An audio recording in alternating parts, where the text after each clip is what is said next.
Inside New Orleans Sports with Eric Asher is underwritten by... At Villeries Florist, we deliver the magic of flowers 7 days a week to the North Shore and South Shore in the New Orleans area. Whether it's for birthday parties, baby celebrations, Villeries provides colorful floral displays for all. With a store full of fresh-cut flowers, exotic tropical flowers, orchids, roses, and even fruit baskets, our goal is to make your vision a reality. Villeries Florist, proudly serving Louisiana since 1969. Homeowners insurance increasing or deductible too high? Call, click, or come in. Save it, Dave. Dave Miette Insurance Agency. For over 48 years, Southern Tires and Auto Repair has provided services across the New Orleans metro area. Southern Tires offers a range of tires for all vehicles and ATVs. We also have a full suite of auto repair options, including brake repair, rim repair, custom exhaust, steering and suspension, tire siping, and so much more. Southern Tires and Auto Repair, 2550 Hickory Avenue in Metairie. C&C Drugs is a family-owned pharmacy that's been serving Southeast Louisiana for over 50 years. Whether you need help taking care of an elderly family member, a growing child, or even a pet, C&C provides patient-centered care for your entire family. C&C Drugs, large enough to serve you, small enough to know you. Locations in Mandeville and Araby.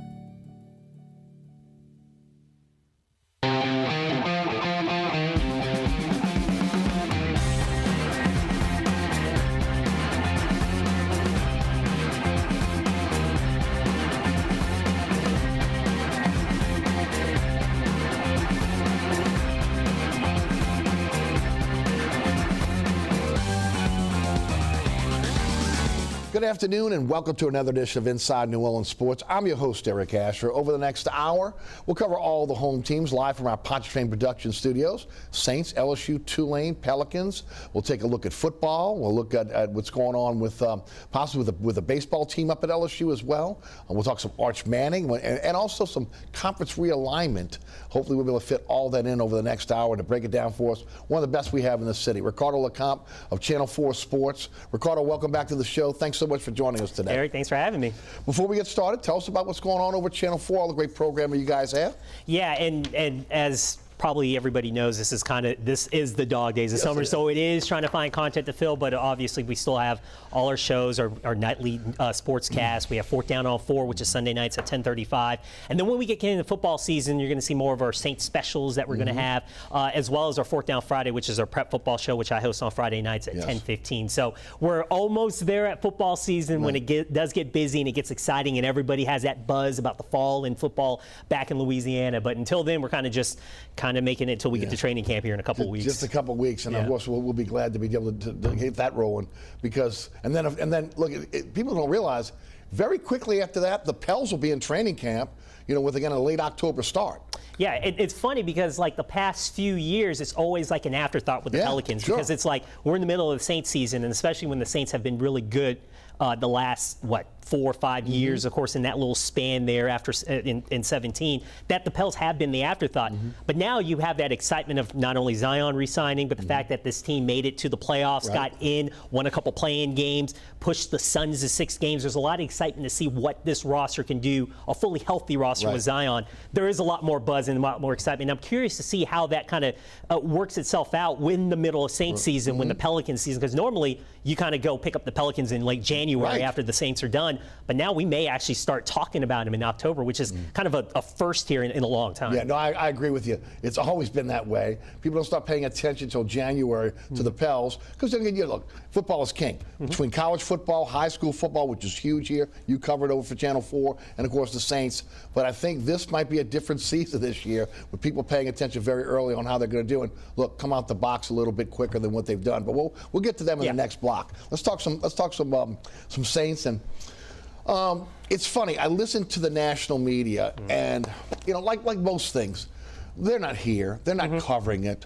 They're regurgitating a lot of things that are being said, nationally. Jameis Winston still has the reputation of a gunslinger who doesn't take care of the football. Obviously, the situation with Sean Payton moving on, Dennis Allen moving in, those are some of the storylines. A big one that we keep watching here that I don't hear a lot on national media is the Alvin Kamara situation. So there are a lot of issues that the question marks going into this season for the Saints. What do you think the biggest question mark is for this team as they transition from Sean Payton to Dennis Allen? Well, I was going to touch on that, and I think the national media and the perception, for us being so close to this, I think we have more of a comfort level with Dennis Allen than maybe the national media is. I mean, I think the national perception of Dennis Allen is, here's a guy who's been a really good coordinator for the last 2 years of the Saints, but in his only time as a head coach, he failed. But he was set up to fail there in the Raiders. I mean, with the quarterback situation and just kind of how the roster was constructed, it was going to be pretty tough for anybody to come in there and win with that roster at that time. So it's kind of like, all right, well, Dennis Allen, here's another, to probably the national perception, probably a retread of a coach. Somebody who's done it before, failed, oh, well, here's who they're settling. Meanwhile, we've seen in the last few years, this architect of this defense and what he's been able to do. And it's been very impressive, constructing how this defense has become one of the best in the NFL. And then we got to see him in the role of head coach when Sean Payton missed that game last year in Tampa, and we were able to see him, go through a week of game planning, go through game day, being able to manage a game, do that well, and beat a very heavily favored Tampa Bay team there on Sunday Night Football. So from our perception, us being close to that, we have comfort in this transition from Sean Payton to Dennis Allen. I think nationally, that will be the question, just because everyone knows about Sean Payton and the prolific offenses and how they've been able to operate in this last 15, 16 plus years. And now you're transitioning. Everybody does feel, well, if you're transitioning, maybe there's going to be a step back. Meanwhile, when we're close to this, it doesn't feel like as much of a transition because most of the same pieces are still here. Most of the staff is intact. So I think the biggest question, if you're going to go into the 2022 season with this team, is can they continue to do what they have been doing and maybe make a few changes here, maybe call the offense maybe a little more aggressively. Can this defense stay, as aggressive? Can we see Jameis Winston step in and be the guy that you originally thought when he was drafted #1 overall in 2014, instead of the guy that we saw throw 30 interceptions and set an NFL record for interceptions in a single season? So if you take a big picture look at it, can the Saints kind of maintain this dominance for the next, what they've been doing the last 4 or 5 years and stay on top? And right now, just kind of knowing how, seeing the offseason and seeing what is still intact with this team, it feels like they can. Now we just got to see if they're able to do that. I've talked about it on this show and also on the radio show. I thought you had a very interesting interview with Ronald Curry, the quarterback coach, a few weeks back. And what was enlightening about it is, I think everybody's asking the question, how's this going to work? You've got co-defensive coordinators, but then you've got a situation where Dennis Allen, most like Sean Payton, is going to call the signals on game day. Offensively, you've got a situation with Carmichael, who has again been at Payton's side. Look, he's as much responsible for this offense as Breeze and Payton. And then again, how's that going to work on game day? Is it going to be a collaboration with coaches that have the ability to have input? And I thought that was a pretty enlightening interview that you had with Curry, because it looks like it's going to be a collaboration, according to what you guys discussed. Yeah, and Ronald Curry was saying that it's always been a collaborative effort in game days. It's just now it just changes on who's actually making the calls and whose responsibilities are changing. Obviously, he's the passing game coordinator now. Pete Carmichael's calling plays. It's not like Pete Carmichael has never called plays before in the NFL. He has done this before. He knows what he's doing. Maybe there may be kind of a little bit of philosophy changes of what Sean wants to do. We know that, for all intents and purposes, Sean was a very aggressive play caller in offense. Pete may have a little times where he may hit a little bit more, but he call a little bit more conservative plays in certain situations. But yes, it is going to be a collaborative effort, not only on the offense, but on the defensive side. And most of these coaches are happy with that. And I think that's how, this structure of this coaching staff has been in place, where it's just not one guy being the end-all, be-all and everything. Everybody's had responsibilities. Everybody's had a hand in the success of this team. So just because you have big names moving on doesn't necessarily mean that the Saints are going to lose anything because those names have moved on. I am interested again in the absence of Sean Payton's voice. On the practice field, on game day, the wrath of Payton when you mess up, coming to the sidelines, and he's going absolutely berserk on you. Also, again, when you start looking at this team, how this is going to the motivation factor with Dennis Allen. We saw Sean Payton always with these little gimmicks with motivation. What type of coach is he going to be? We got a little snapshot in Oakland with the Raiders, but at the same time, when you look at it, I mean, that's so far away, and there's so much more growth there.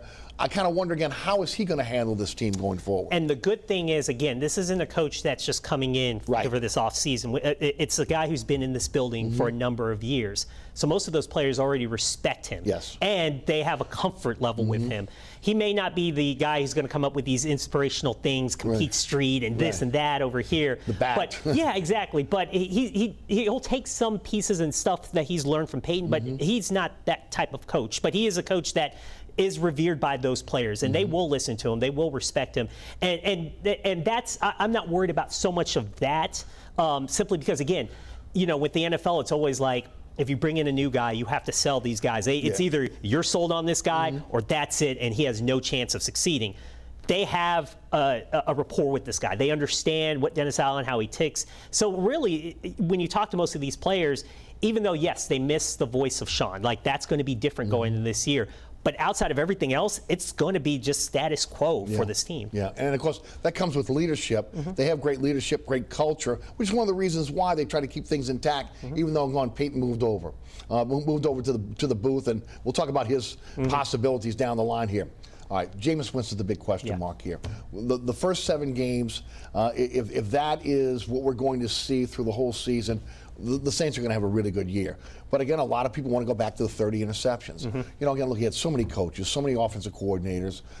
Again, he was almost in a situation where he became a gunslinger. He has weapons here now where he didn't have weapons last year, especially with the wide receiver core. The question is, what type of quarterback will he be here? Will this be a team that is running the ball more? Will they unleash him and allow him to throw the ball deep? I think he's going to throw into tighter windows this year because he has receivers that he can trust. When you look at Jameis Winston, what can you forecast, if anything, on what you think he may be? Yeah, it felt like it was such a conservative approach in his game, those seven games before he got hurt. And part of it is because he was in a new offense. He didn't really want to kind of tip the apple cart, so to say, with Sean Payton and going out there, because one of the biggest things is you don't turn the ball over in this offense. That is like the #1 rule over there. So yeah, there wasn't a conservative approach. Also, if you look at the weapons around him, you didn't have a Michael Thomas.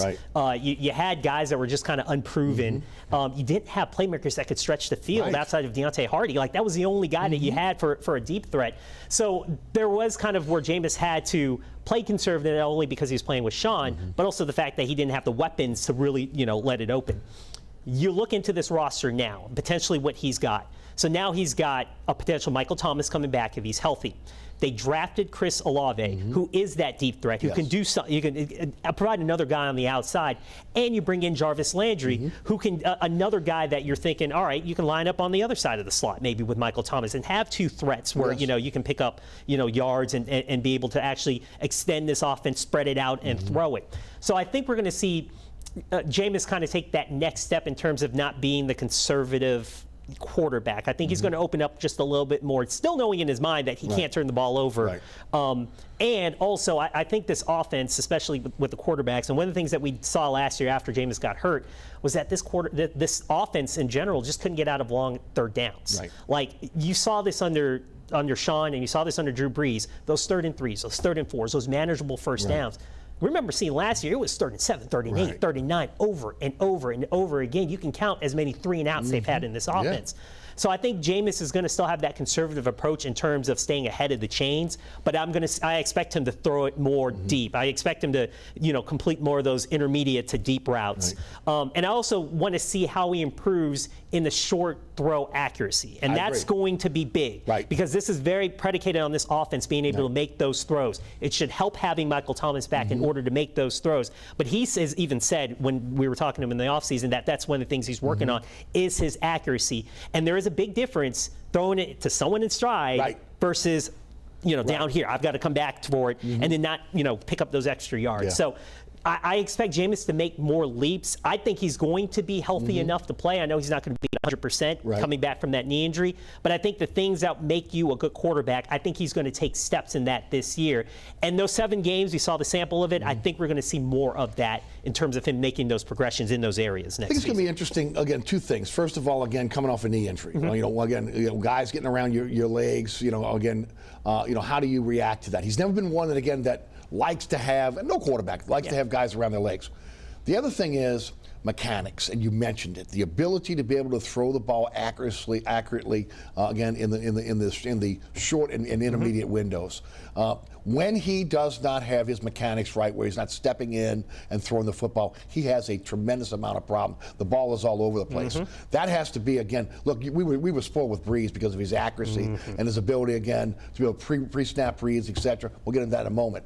But again, the accuracy is going to be huge, but that comes down to his mechanics, which again also comes down to his offensive line and the ability to protect him, which is really again, still a big question mark. Especially, look, the interior of the Saints offensive line has always been strong. Breeze stepping up, the ability, 2 great guards and also a center.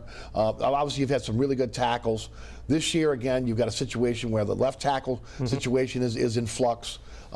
We don't know what's going to happen with Cesar Ruiz if he really is an NFL guard. Pete's been often injured. McCoy is solid, but is he better off at guard and Ruiz at center? I mean, those are question marks. But no matter what, they have to protect him, and that is a question mark for the first time in a long time when it comes to this offensive line. I think Breeze made him a little bit better. He got the ball out quicker, the pre-snap reads. Jameis, I don't know if he could be there that quickly with just maybe his 3rd year in the system. It'll be interesting to see, again, how this offensive line goes, because I think that's how Jameis is going to go in terms of his mechanics. I think that's how this whole offense goes, if this offensive line has to be solid. And yeah, that's going to be the one big battle that we're going to see in training camp that we're all going to pay attention to is the left tackle spot. Is it going to be Trevor Penning? Is it going to be James Hurst? James Hurst is going to have the lead, obviously, because he's a veteran. He's been there. He's played at left tackle when Terron Armstead was out in parts last year. I feel like Trevor Penning will eventually be the guy at left tackle. I just don't see them handing that job, someone that important, making that step up from Northern Iowa to the NFL, jumping in at left tackle and starting day one. Like, it's not going to happen. I think James Hurst is going to be the guy, and it is a transition period. I just don't think Penning is going to take long to develop before he wins that spot. And you mentioned Cesar Ruiz, and that's the interior of this line has been the reason, has been the bugaboo the last 3-4 years of the reason why the Saints haven't been able to take that next step. They try to address it in the first round by drafting Cesar Ruiz, and let's face it, he has not lived up to his first round potential. That's going to be the big question mark this season. Can he put it together and play solid at guard? And he had one of the higher snap counts last year. Despite everybody that was injured on the offensive line, he was in there for most of the game. So there's why the spotlight was on him. So there is no reason why, you got those reps, you got that, you understood, you're playing with different, matches on the offensive line. It's got to fall on him to play better this year and secure that interior of the offensive line. And yes, you mentioned Andrews Pete and his injury issues. That's a big thing. If he's out there, he's a good guard. He is. But he's hurt. So it's like it's what's your best availability. He's got to be on the field. He's got to stay out. And it's funny, you don't have to worry about the right side of the line because Ryan Ramczyk's going to. And I always had that question even before we started talking about what we're going to do with the tackle position with Terron Armstead. Would one idea be moving Ramczyk to left tackle and then shifting maybe James Hurst to right tackle, maybe put Trevor Penning there because you have a right-handed quarterback. It's easier to kind of break in a rookie at right tackle versus the blindside spot at left tackle. Maybe that was an option, but it seems like they're secure with him at right tackle, and he wants to play at right tackle. That is surprising. They did put a clause in his contract. If he moved to the left side, he would get an increase in salary. I thought it was going to be. I thought it was a no-brainer. They were going to move him over. Landon Young, they drafted him last year. He was an all-SEC player, lineman out of Kentucky. Okay, so he might be the heir apparent there. You talked about Penning, what they brought in. A lot easier maybe to be at that right tackle than a left tackle spot. Eventually, see how that plays there. As far as the guard position goes, look, they lost Will Clapp. He was a guy that, again, could play multiple positions. It's Throckmorton. When you look at the depth at the guard position, is it there in case Ruiz does not stand up and be able to handle the job? It wasn't there certainly last year, and you could tell when you're pulling guys off the street. Right. And again, you're dealing with COVID, you're dealing with injuries, but at the same time, you didn't have the depth there.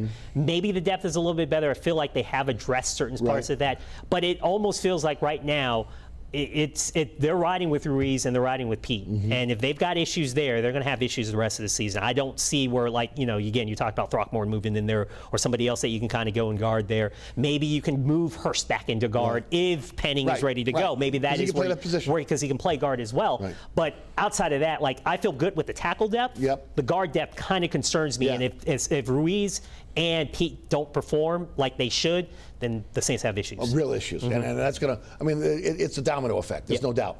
Do you like the tight end room? I think they could have added somebody, in maybe even draft or maybe add someone in free agency. It's funny because we talk about Adam Troutman making that next step, and you kind of saw glimpses before he got hurt in that Philadelphia game. I think he will. I think he can, and I agree with you. I think he can make that next step. I really like Juwan Johnson. I think he is the guy that could be the playmaker at that position. And talking to Juwan, he's actually now filled out for the position. He said he added about 20 pounds in the offseason, so he's actually carrying a little bit more weight. But he added it the right way, so it doesn't affect his speed or his ability to be that down threat pass catcher. It was kind of funny because last year he did get thrown in there playing receiver, and then it was like, hey, we're going to move you to tight end. And he wasn't playing at that weight of which you need to be at tight end. So there were times where he's supposed to be in run block situations, and it's like, okay, I'm getting kind of dominated here because I don't have the weight to put it. He's put on the weight. He feels good, and I think he's going to be the guy who's going to be that catalyst in that tight end room to be the playmaker. I think Adam Troutman as well. But really, I'm kind of high on Juwan Johnson personally at the tight end room. But yes, I think they could have added another tight end. I know Nick Vanette's still there, and maybe he could also kind of turn it on. Taysom Hill. He will be listed as tight end, but really he's the playmaker for this offense. So, I know he's going to be slotted at tight end, but you're going to see him do the same kind of the stuff that Pete Carmichael's probably going to draw up some plays for him where he is lined up in the tight end spot probably most of the time, but see him at wide receiver, see him at running back, maybe even play a little quarterback as well. So, yes, if you count the tight end room with Taysom Hill, they have a playmaker, but I think he's more of that, again, Swiss Army knife role. He's going to be lined up in multiple positions, even though his snap count won't come from tight end. To me, one of the biggest question marks on the roster is the running back position. Yes. Kamara with the pending suspension, undrafted free agents, and an aging Mark Ingram. I am so surprised that they didn't go out and upgrade that position. They're really putting a lot of eggs in Smith's basket to get out of Baylor to see if he can come in and play. What are your thoughts there? Yeah, I thought they were going to draft a running back as well. I thought that was an area of need, and once he addressed wide receiver, once he addressed tackle, running back was that third position where they needed to go, and it was surprising that they didn't go draft one. Now, I do like Abram Smith. I do like him. I thought he was great at Baylor. Yeah, he was. He is one of those little pinball guys that can do whatever. I think he has to prove that he can be the pass catcher as well, and that's a work in progress in terms of that side. But I do like all the other elements that he brings in that running back room. Yeah, it's Alvin Kamara pretty much in that running back position, and that's pretty much all the Saints have. I know we talk about Mark Ingram, what he's done over the years, but it is an aging Mark Ingram. It's a guy that, in spurts he would be good as a reliever to Alvin Kamara, but you need a second back there. And especially if Alvin Kamara is going to be missing games. And that whole legal situation, we don't know how that's going to play out. I said this before, and I said this on your radio show, that I think the fact that we've seen the delays in his hearing for this arrest is encouraging, because I think they are pushing it back, and I think there is some sort of plea agreement that this is not anything I'm saying, but this is just my observation of this. I think if you're moving up, that is good news, where they are trying to work something out where they do get him on a lesser charge, and then it is something that is feasible where the NFL won't hit him hard in that player conduct policy suspension. So I know there's talk of they're floating out 4 games or 8 games, or I don't know if it's going to be that much. But if you go worst case scenario, the Saints offense can't sustain without Alvin Kamara. And it's funny because it's like Alvin not only in the running game but also in the passing game. And that's going to be the decoy. Key. And he is the decoy. And I also said this also on your radio show as well.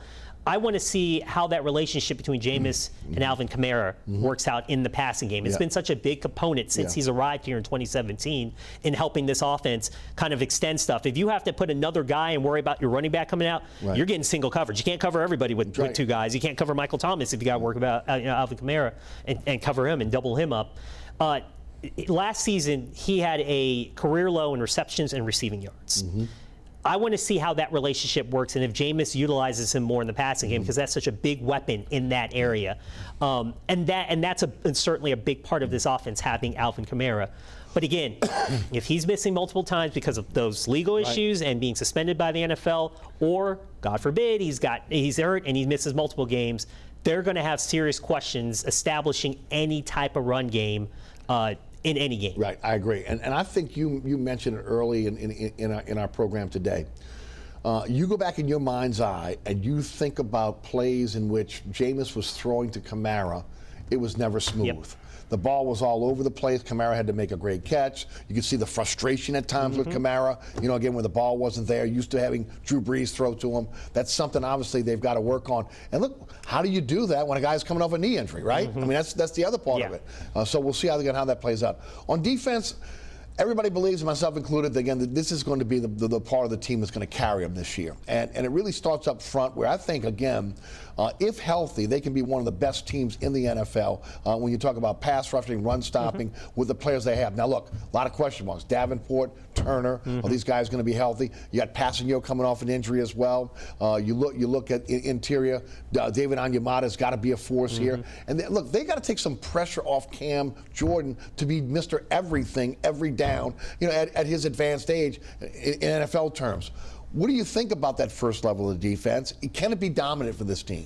It can be, and again, that's the caveat. They've got to be healthy, and I'm looking at Marcus Davenport and Peyton Turner. One of those two guys have to be on the field and healthy and helping out with that pass rush.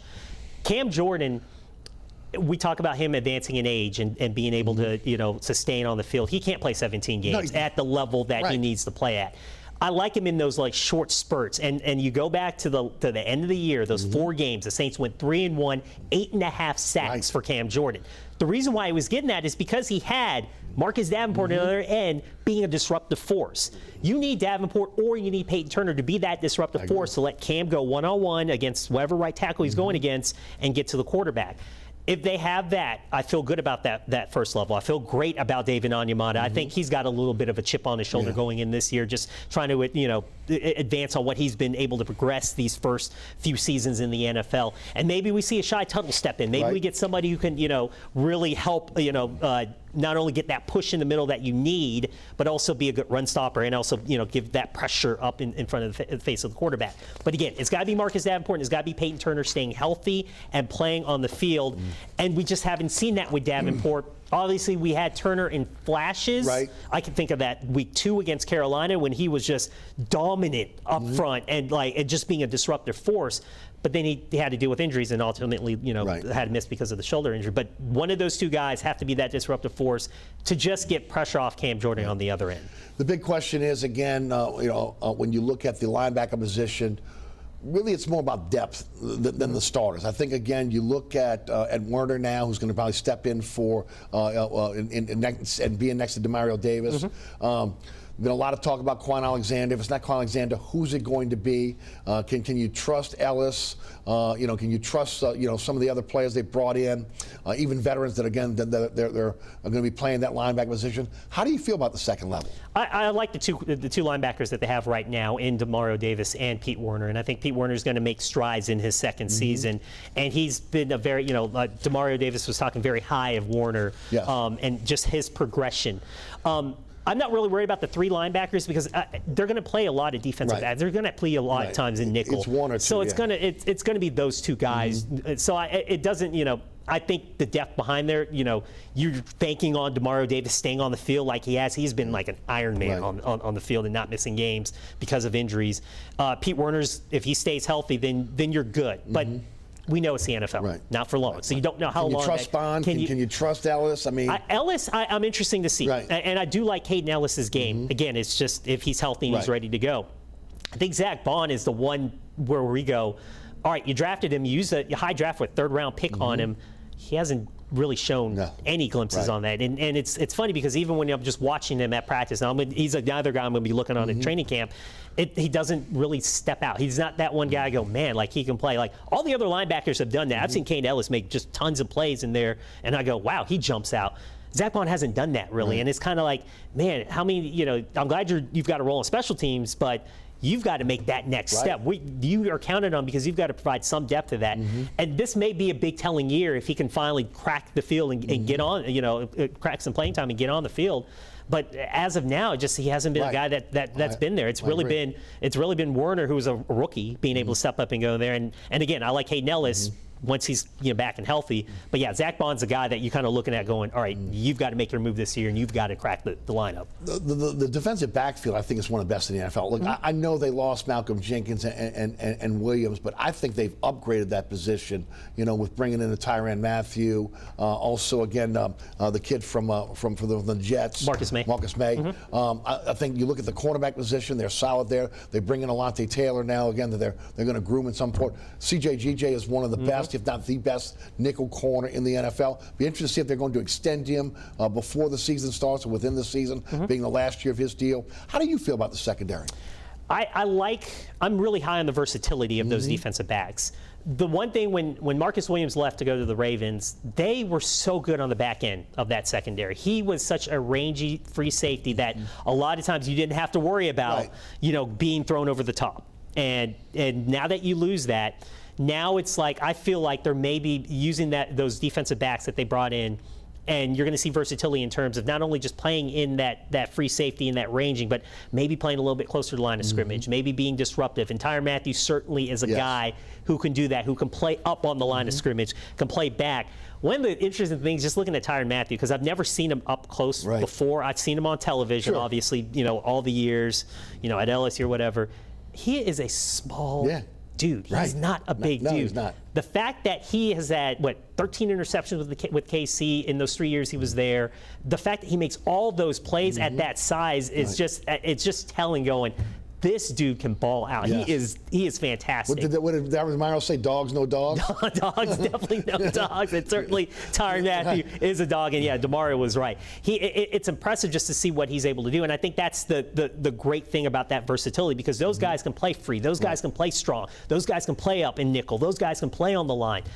Dennis Allen is going to have, and staff are going to have a fun time drawing up some defenses to confuse and kind of make up for the fact that if you don't know what's coming, we don't have to worry about defending the back end and being rangy, because you have to figure out, at the line, who's coming, who's staying back, who's dropping back. And certainly you can do that with Marcus May. You can do that with Tyrann Mathieu, and you can do that with CJ GJ. I'm very high on that. And obviously the two corners there with Lattimore and with Paulson Adebo, they're good. And to answer your other question about Alontae Taylor, they are high on Alontae Taylor. And I think Dennis Allen said it after minicamp, that he was good, but he didn't expect him to be as good early on. And that is encouraging for someone who they were, when they saw he was available, they did go draft best available. And it wasn't a need. And it wasn't a need. But then when you see him out there, they feel a lot better about that pick, because they went, there's a reason why we took him. He jumps off the page, and he's really solid. And I think that he can, I don't know how much playing time he's going to get this year. He will see the field. I'm kind of wondering if he develops quickly, what do you do with CJ GJ? Does he kind of fall in there? Do you want, again, you talked about this final year, this contract, do you want to pay him all that money if you have something better and cheaper? Do you bring him back on a franchise and maybe go, hey, I'll give him the position, and maybe let CJ, if he wants more money, let him walk because you have an Alontae Taylor? That was kind of fascinating as I was seeing what Alontae Taylor, and they were so high on him. Maybe that does spell it or tell you what they were going to do with CJ GJ. Maybe nothing does get done, and we see what happens with Alontae's development. Again, he is a guy that motivates his team as well. So again, there is that part of his game. I'm running a little bit behind, so I would just quickly. I think special teams, they're solid. They've added, what they have. You look at, again, with Lutz coming back, the punting situation, Deontay Hardy. I think Peyton made a concerted effort toward the end of his tenure here to put an emphasis on special teams. I think it's paid off. Yeah, the return game, certainly you don't have any more questions. And I remember how frustrated he was when he didn't have a returner, especially in those years where the Saints could have done well. Just special teams were their bugaboo. They had no one that could return it. You throw Alvin Kamara back there, you're trying to find somebody. And then when you find an undrafted rookie like Deontay Hardy, and he's able to do what he does, you've got the return game set. It is going to be huge. I think the second biggest get back for the Saints outside of Jameis Winston from injury is Will Lutz. Yeah. They were in flux in the kicking game last year. 7 missed extra points. That's unheard of for an NFL team in a season. He's going to solidify and just make that position solid again, and they don't have to worry about that. We saw how it's Peyton, and he's been notorious as just recycling kickers. Right. When you mess up, you're gone. Next one. Sure. But they did that at such a high clip last year that you had no consistency there. Bringing back Will Lutz, so you know that you can, and that does help you with your play calling. When you know I can hit a 50-yarder because I have a capable kicker, I don't have to call something very aggressive here to pick it up because I can't kick. I can't kick. You have that element of the kicking game back, and Will Lutz is going to be such a big get back for the Saints. Ricardo LeCompte, Channel 4 Sports, is with us. I'm Eric Asher. I'm your host. You're watching Inside New Orleans Sports. We'll hear from our underwriters. We'll be right back. We'll talk some Pels. We'll talk college athletics. We'll touch on some Arch Manning after some comments that were made this week about, again, how good of a player he could be. All that coming up here on Inside New Orleans Sports. Stay tuned.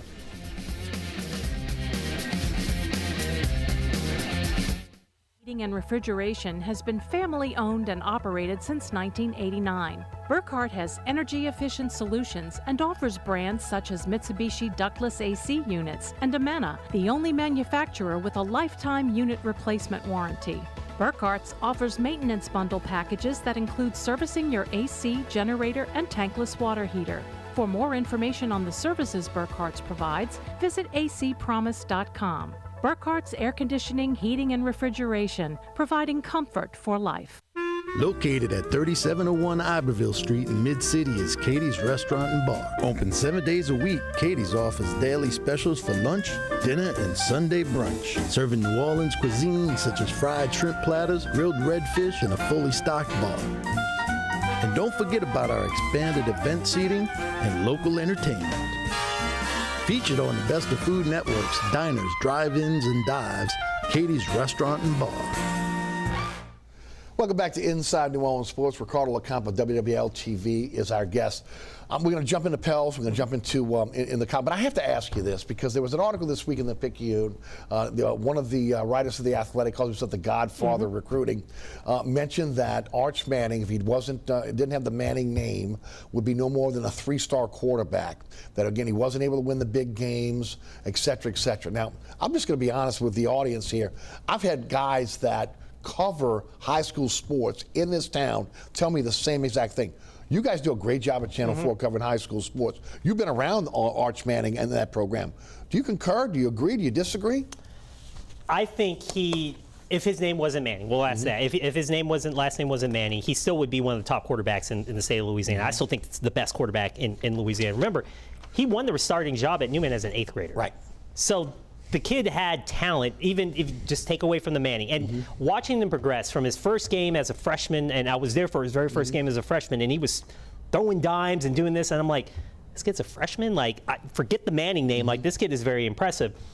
And his progression over the years, and I think his best years was his freshman and sophomore year. I think the junior year, it's kind of, you have that pressure of being the top quarterback and all that. I expect him, and I'll go back even further, and I covered the McCoys when I was in Texas, and I covered this kid called Case McCoy. Yeah. I ended up going to Texas.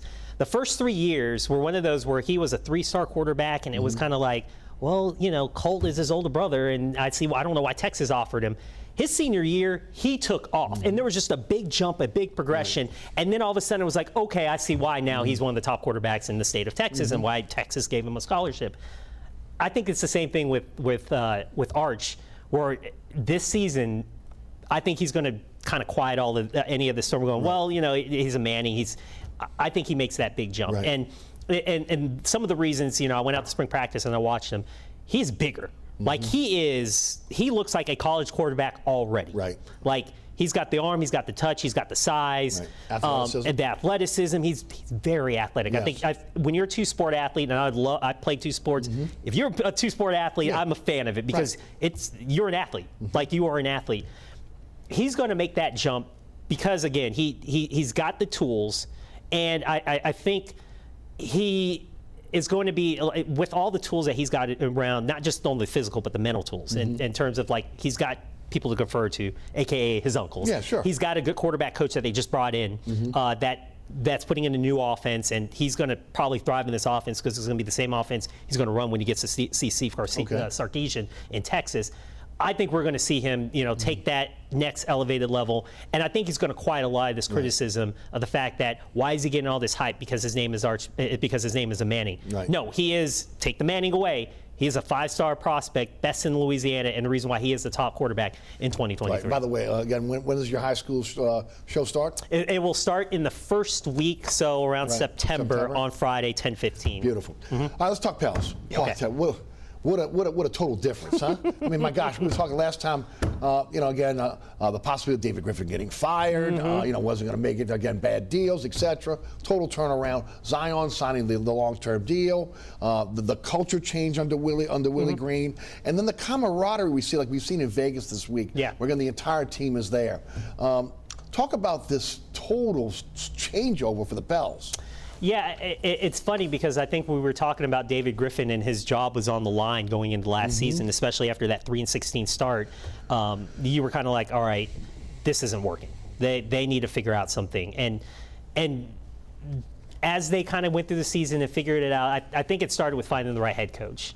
And they had missed on the first two, keeping Alvin Gentry and then Stan Van Gundy. Those were misses. And he could not miss on this next head coach. Willie Green was the perfect person for a young team, that somebody who's around their age in terms of, and he's 30, in his 30s, late 30s, right, about to be 40. He's a guy who can relate to him, can talk to him. That's what they needed. They didn't need the authoritarian figure like Stan Van Gundy was. And even despite the slow start, he still kept that team in that locker room together. So as they saw their success start happening because they bought into what Willie Green was selling, then you saw this jump, and then you saw this culture change, if you will. And it's amazing what winning can do. Oh, yeah. Granted, they finished 10 games under 500. Right. Which people just got to forget. Yeah, they were still not a good team, and part of that was because Zion didn't play. Sure. But they were 10 games under 500, and then they went on this incredible run in the play-in tournament, and then going into the first round of the playoffs against the Suns. So there's so much excitement of the potential of this roster. So now you have a buy-in of all this. You sign Brandon Ingram to a max deal. So then you go, hey, our best player decided, I'm not going anywhere else. I'm going to stay right here, and I'm going to sign a 5-year deal with no player option. So I'm staying for 5 years. So then Brandon Ingram is bought in. It means everybody else is going to buy in. And then you get the guy that's the number 1 overall pick, the face of the franchise, the next superstar in the city, deciding, hey, I want to stick around for 5 years. I don't want to go anywhere, despite all of this, this pull from other places. And it's not, you could blame media, you blame people in house in his camp, you blame just outside influences. But he goes, I want to stay here. Give me a 5-year max deal with no option, because I want to stay. I can win with this roster, and it is a roster that I think a lot of people have high expectations and high hopes on, because you saw what they can do in a small sample size. Give them more time to play. Let them integrate Zion. This could be some big things. I don't know where the ceiling is for this, but there's a lot of growth, a lot of potential that can excite anybody who's a Pelicans fan. I'm with you on every point you've made. A part of me says top 4 team in the West. And then, as I mentioned on the radio show yesterday, then I go look at the rosters of the teams in the West, and you're saying, oh my gosh, again, if they're healthy, okay, and things fall their way, they're going to be right there. But that is a meteoric jump when you start talking about from where they are, play-in tournament, to top 4 in the West. But I can understand the enthusiasm and the optimism based off the end of last year. And if Zion is healthy, based on what he did in his really 1 year playing here. Yeah, and that's what it's all going to be relying on. And it's, if Zion is healthy and he says he's ready to go, he's been cleared with that. He's set. And as long as there's no setbacks going into that season, he's in there. Once Willie Green figures out how to just integrate him into what worked last year without Zion, they're going to be a dangerous team. You look last year, what was the team that made the biggest jump in the West? It was the Memphis Grizzlies, who the year prior was a 7 seed. They made it all the way to the 2 seed. So it's not inconceivable to think that the Pelicans can make that jump. You've just got a lot of good teams to kind of jump over to get there. And I would say they are, even if Zion was hurt, they're still a playoff team. Yes, I agree. And I can say that knowing that there's 10 playoff spots essentially, because you have to play in. But I still think they're a top 8 team in the West if they didn't have a healthy Zion. with Zion healthy, that's where we're going to see, do they make those steps? And I'm just encouraged with the way that Willie Green handled everything and kind of how they want to run their offense and what works for everybody and their personnel. I'm kind of excited to think that once he figures out with Zion, I think this team can make leaps and bounds as well. And if they're a top 4 team in the West, I wouldn't be surprised at the end of the year. I think you hit on it. How, and it's hard to say, I mean, it's hard to say, how does Zion fit, right? Yeah. But again, how does Zion fit? Yeah. Because this was a team that when Zion came here, everything revolved around Zion. Now you've got better pieces, okay? C.J. McCollum, a Brandon Ingram who has emerged. You know, how is that going to happen? And look, it's a good problem to have. Yes. At the end of the day. So we'll see how that plays out. The one downside is, I'm sorry we didn't get a chance to see the rookies more in the summer league. Daniels goes down with the ankle injury. E.J. Liddell now with the ACL is going to be out the entire season. We don't even know if he'll ever be back. Second-round pick. Remember, he's not guaranteed any money. Hopefully, they will take care of him, keep him in the fold. And of course, Matt Matovic, who again will be playing overseas. But with that said, that's a deep roster anyway. Some of those guys will end up in the G League. But when you look at this Pelicans roster, there's not a lot of movement here. I still believe they're going to make another move to kind of upgrade the roster, whether it's going to be at the trading deadline or again when the season starts. One of the big questions is Devontae Graham now with the DUI. If they're going to move off a player, look, everybody believes Garrett Temple may be gone. They may not re-sign Tony Snell. What do you think they need to add in terms of this team? Is it another defender? Is it more shooting? What do you think is going to have to happen with this team in terms of those last couple roster spots? I think they try to address it with that first-round pick in this draft, and it was just getting bigger guards, and that's what the Dyson Daniels would have done. Like he would have given them just another option where they just had a big guard. Because if you kind of think about it, there will be times on the floor if you keep this roster intact. Your backcourt is Devontae Graham and Jose Alvarado. You've got no size on the perimeter just to defend or just to get a bigger guard. Dyson Daniels is 6'8". He is a long defender, and he can be that second guy behind Herb Jones that you have. You just need length, on the perimeter, and I think that's where they kind of need to address that. Just get another bigger defensive guard. I think they have everything else in place, especially with C.J. McCollum, who's going to be running point. They don't need a point guard. They kind of need somebody to kind of spell Herb Jones, which Dyson Daniels would have done. If you're looking at guys that they could potentially move, Devontae would be one. Jackson Hayes could be another guy. And yes, you were talking about Sonny Snell with that contract. Those are some guys I'm going to watch before the trading deadline. But certainly, this roster is deep enough and it is intact, but if you want to get better, I would say that the backcourt and just putting a little bit more size in the backcourt is where the Pels would address. Are you one that's ready to give up on Jackson Hayes? I'm not, but there are some out there that feel like he's not going to get playing time with Zion here. I just think his athleticism, there's a place for him on this team. Yeah, and it worked out, and this is one of the genius moves Willie Green did during the season was moving him to the 4. Right. And he was just a matchup problem, and that's a big thing in the NBA. You got to find matchup problems. He certainly was at the 4. I think that's what's going to end up happening. I just don't know what time you carve out for him on the floor. And if you can get a better piece around it and they're willing to give up Jackson Hayes, I wouldn't be mad at the Pels making that move. Certainly I'm high on Jackson Hayes because of that athleticism that jumps off at his size and his ability. But it's just a matter of where does he fit in this team right now. And if you need to make a move and want to get better in the backcourt, I certainly wouldn't mind if you moved on from Jackson Hayes. It'll be interesting again how that kind of plays out. As they solidify the roster spots down the line. Let's shift gears now to college football. Really a season that was not expected for Tulane last year with Willie Fritz. I think he's gone in the transfer portal and tried to be able to solve some issues. You've been around this program a lot, and covering this in this program.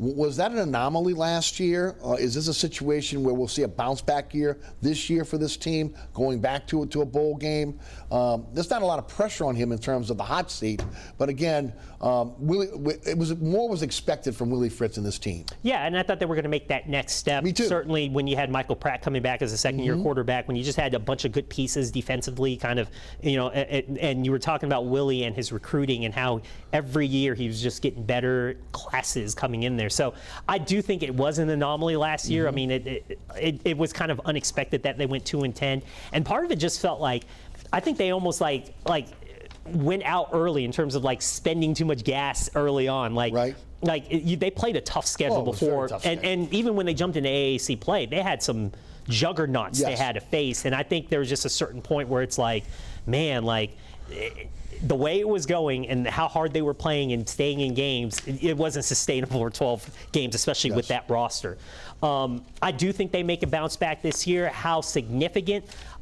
They could be in the bowl conversation. I think the schedule's a little bit easier than it was last year. Certainly some of the things they've got to do, turnovers killed them. Oh, yes. B, executing in the red zone. They were horrific in the red zone. And B, defensively, they got to get stops. And especially that back end, which they did go in the transfer portal. They brought in the Duke safety. They were trying to address pass defense because they were one of the worst in the AAC last year. If they're able to address those issues and correct it, that's an easy turnaround from 2 wins to 6 wins. My biggest thing, and we're going to have Willie Fritz on 4th down this weekend on Sunday night.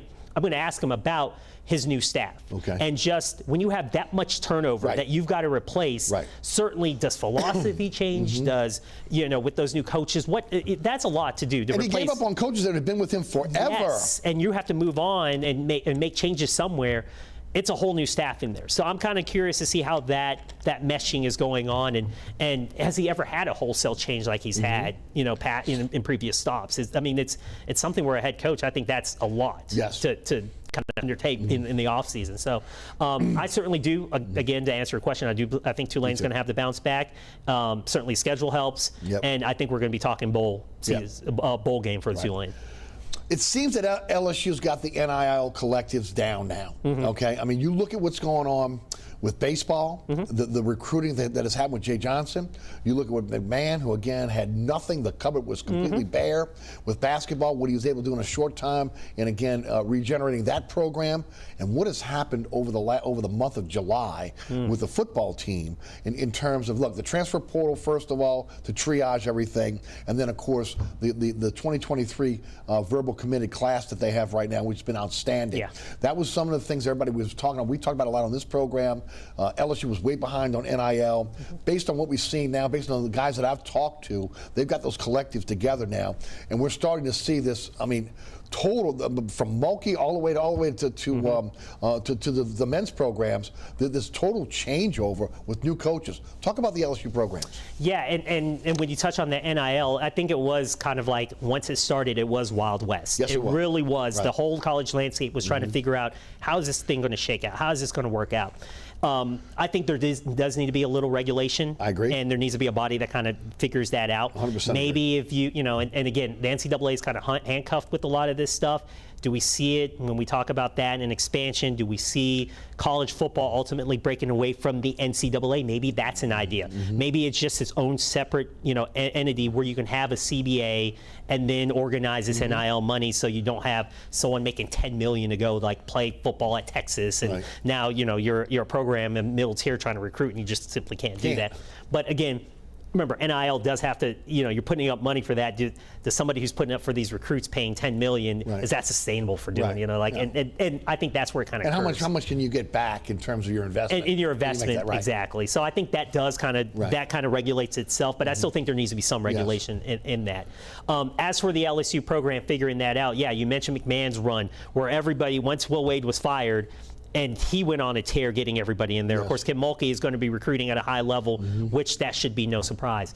This recruiting run by LSU in the last 8 days, at one point, they had 8 recruits and commitments in 9 days. And the big emphasis that and some of the takeaways I had from this was, the big name is going to be the 5-star Jaylen Brown, the wide receiver. But the guys that they got defensively, the 4-star DNs that they've got, the addressing of that secondary as well. They got some good guys. I know even 3-star, you talk about Ashton Stamps, the Rummel kid. They addressed a lot of issues that they've had the last few years in that class, and they made a meteoric rise in the recruiting rankings. And it's funny because it's not really such a I know we talk about building a fence around Louisiana when you're recruiting. This has a national feel, but you expect that from Brian Kelly, who's recruited on a national stage at Notre Dame. So I'm going to rely on that and talent evaluation more so than, worry about winning my state. I still think you win your state because you are LSU. It doesn't matter who's the coach. And plus the state's down. And the state's down. So if the best guys are outside the state, that's okay. Wait till it's back the next recruiting cycle and worry about LSU. But that national poll that Brian Kelly had is going to help LSU greatly. And I think this is a small sample of what we can see in years to come in these recruiting cycles from him. And certainly that blitz that they had, I mean, credit to Kelly and that recruiting staff.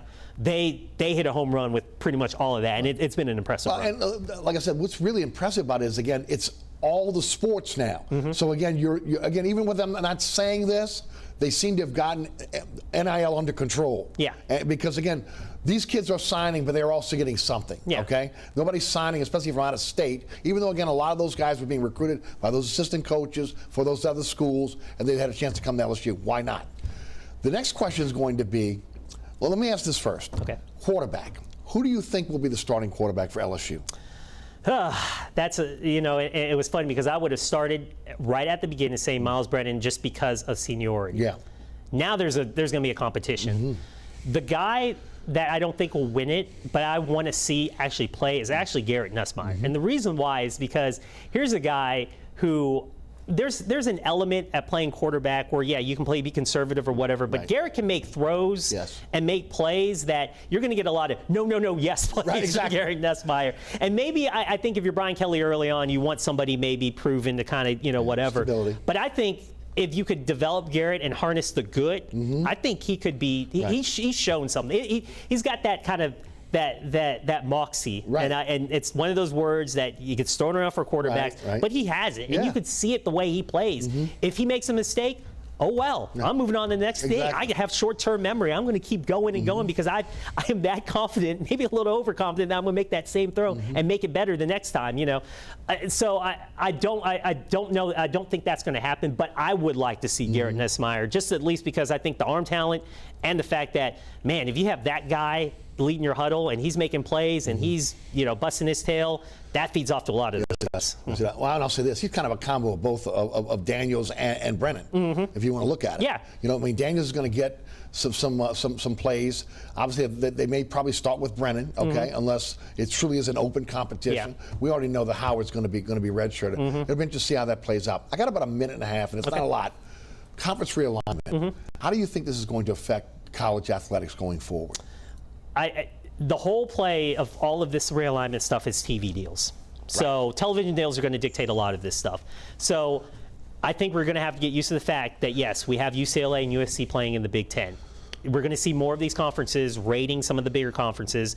Who's going to be left standing? Obviously, SEC and Big Ten are in good shape. Does the Pac-12 stay around? The ACC can't lose teams right now because of their TV deal. It's an exclusive grants right that they can't, that they're looking at trying to figure out how to get those teams out of the ACC. This is if they want to raid them. But right now, the ACC, in terms of their TV deal, they're making less, like SEC and other conferences are making double what they are. I think we're going to see more of the dominoes fall in terms of teams going to these other conferences, and ultimately we're going to have a big television deal. And as I said, I think we need to have college football probably separate from the NCAA and run it like a professional league. What does that do with amateurism and how you do that? That's another issue. But we're getting to the point where the TV deals are dictating where we're at. And in terms of conference games and rivalries and geographical things that make sense, that's out the window. Let me throw this out to you with about maybe 20 seconds. Where does Tulane fit in conference realignment?